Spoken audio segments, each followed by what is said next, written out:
At ito naman po yung view dito sa likod ng subdivision, dito sa likod ng Block 7.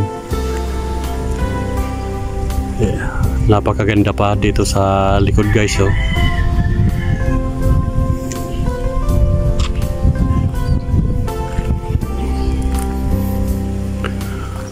At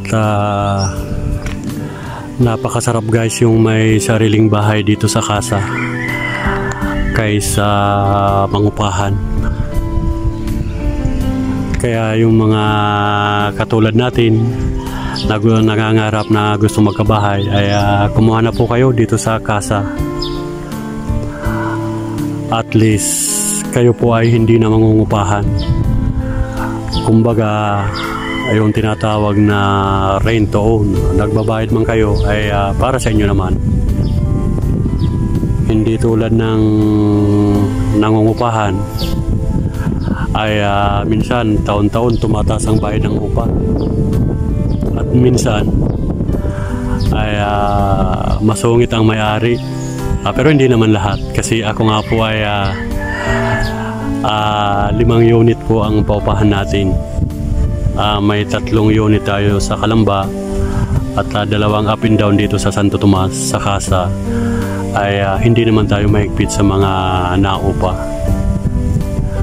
Gawa ng naranasan din natin na tayo ay nangupahan na may time na nagigipit tayo sa hindi natin inaasahan na mga pangyayari na dumarating sa atin na tayo ay nakakapos.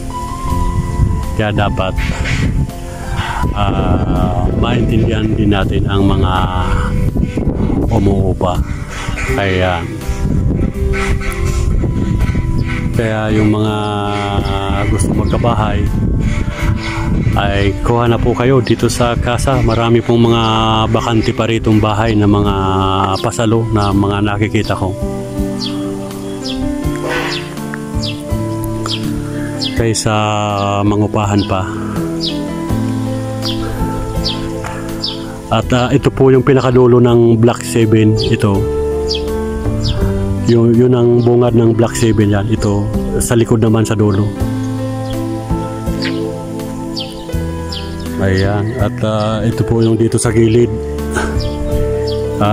Tawag nito ay dinadampingan po nila ng simento.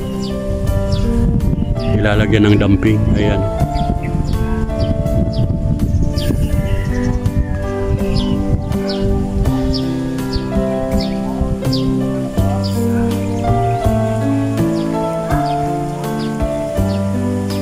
Ayan.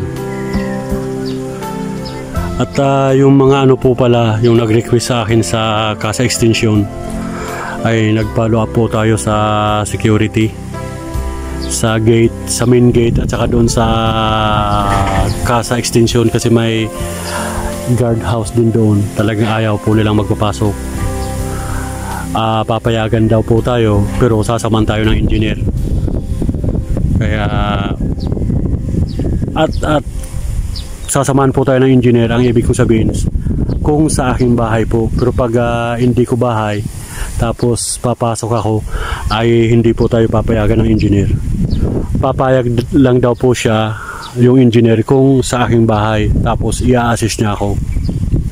Pero pag hindi sa akin hindi po tayo papayagan.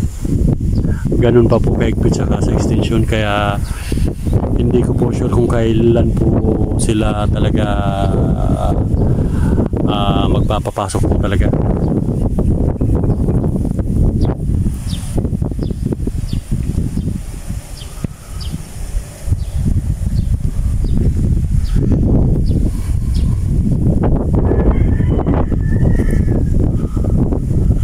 Ayan po yung view dito sa casa. Dito na po yan sa likod sa may Kawayanan. Kung naririnig nyo po malakas ang hangin, lalo na po sa gabi dito ay presko po ang panahon.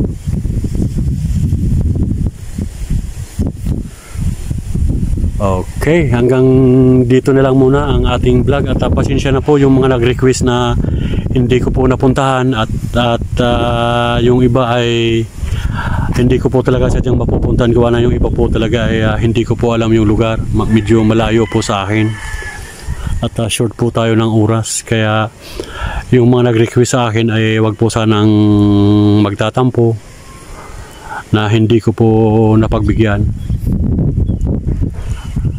at medyo short po kasi tayo ng oras. Kaya pasensya na po yung mga nag-request na hindi ko po napuntahan, at saka sa extension na hindi ko po nabidyoan yung mga bahay nyo gawa ng mahigpit pa po, ay paumanhin po muna. Okay, hanggang dito na lang muna guys. Shout out sa lahat ng mga followers natin. Hanggang sa muli.